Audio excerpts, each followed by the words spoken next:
In this video, I'm going to break down Ceratosaurus taming to make it easy and simple for you, including how much cocktail you'll need for the server rates that you have, including official, as well as how much kibble you will need. This former Ark Additions creature is now part of the main game in Ark Survival Ascended, and it can be found on both maps released officially so far, the Island and Scorched Earth. On the island, the best place to find them is on Carno Island. They do share spawns with Carnotaurus. And on Scorched Earth, the best place to find them is the mountains around Blue Ob and the mountains around Red Ob, again sharing Carno spawns. The Ceratosaurus has a unique taming method. Effectively, it's a passive tame, but what you need to do is get it drunk with bloodlust before you can start feeding it its taming food. In order to get it blood drunk, you'll need to unlock something called the Hemogoblin Cocktail. I think it's meant to be hemoglobin, but there seems to be a spelling mistake, or I'm not sure if it's meant to be that way. You unlock this at level 60, and it requires blood packs, narcotics, and Cerato venom spines. You obtain the Cerato venom spines by killing Ceratos and getting it as a trophy item. If you use a creature to kill the Ceratosaurus, you'll find the spines in their inventory. Unless your creature is overweight, then you may find them in a bag nearby. If you kill them with a weapon, you'll find them in the body or in a bag. After a lot of testing, I found that the minimum spines it will drop is actually 0, but the maximum that I got on my server was 4 per kill. It should be noted that the Ceratosaurus does have a baby variant, and if you kill the baby variant, you'll get these spines as well.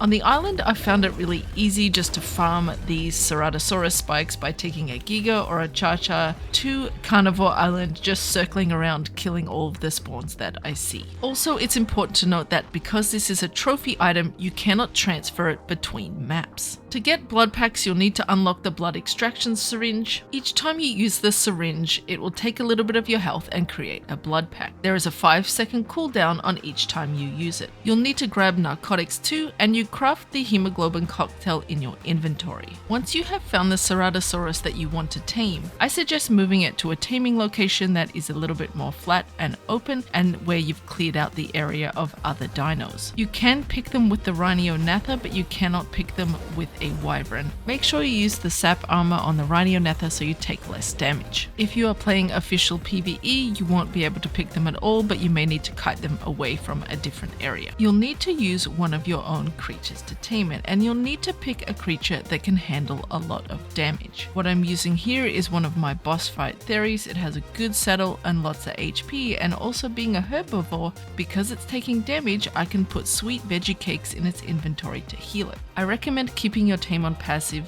in case you accidentally dismount, it won't start attacking the Ceratosaurus.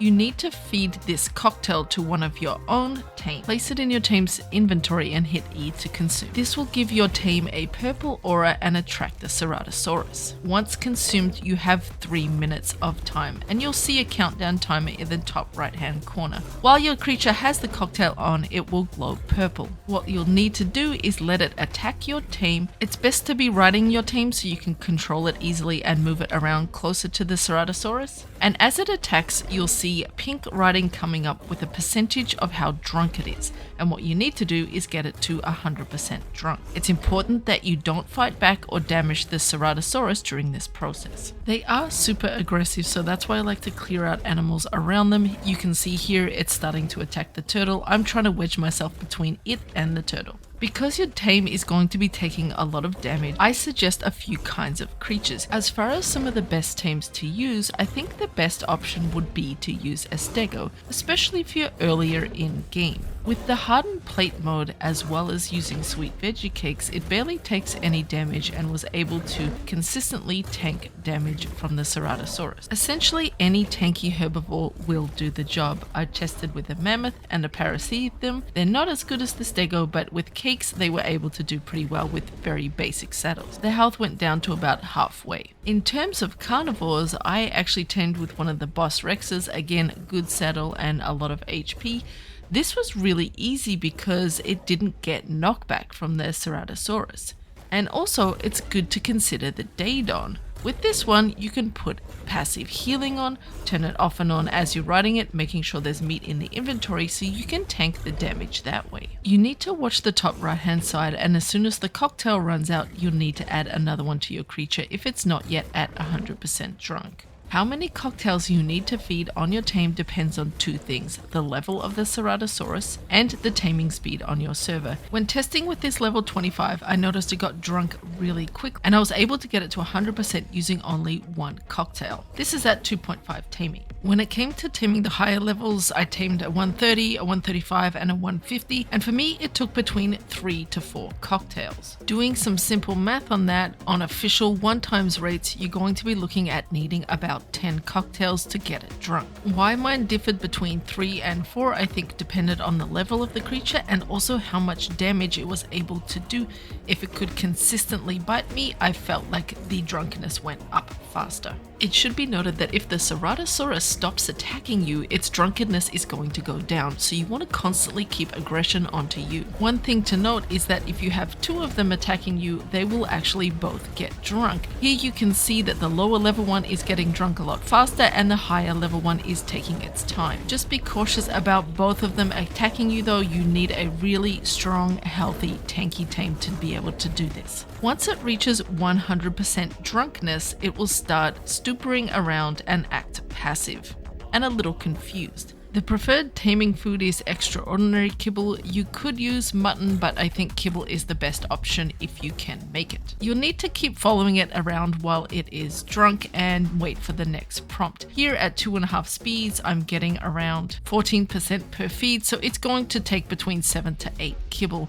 On official rates, you are going to need close to 20 kibble. If you have a tribe mate or a friend around, I recommend having them keep an eye out on any aggressive tames that may come up and try and attack while you're taming. On small tribes or slightly boosted rates, you'll get the taming complete in one drunk setting. However, on official rates, you may not get the taming done before it becomes undrunk. So you can see here that the Ceratosaurus became undrunk, it started attacking us, and we had to get out of there. With this one here, we had it to about 70% tamed before it became undrunk. In this case, I went away from the tame and I spent another 20 minutes farming the Cerato spikes and made more cocktail. And in this time, being away for about half an hour, the taming did not go down at all. It stayed at around 70%. In this case, we had to get it re-drunk again. So we did the same process, feeding the cocktail to the Therizino. It had healed up by that point. So you may need to ensure that if you are on official rates that you have quite a lot of cocktail on you or extra spikes in storage to make more if needed. Once it got to 100% drunk again, then we're able to complete the tame with kibble. Needing to get it drunk a second time did not cause any change in the effectiveness of the tame. If you like really detailed, accurate guides for Ark Survival Ascended, click right here to subscribe. I'm also working on a guide testing all of the abilities of the Ceratosaurus, and if you want to see it, click right here.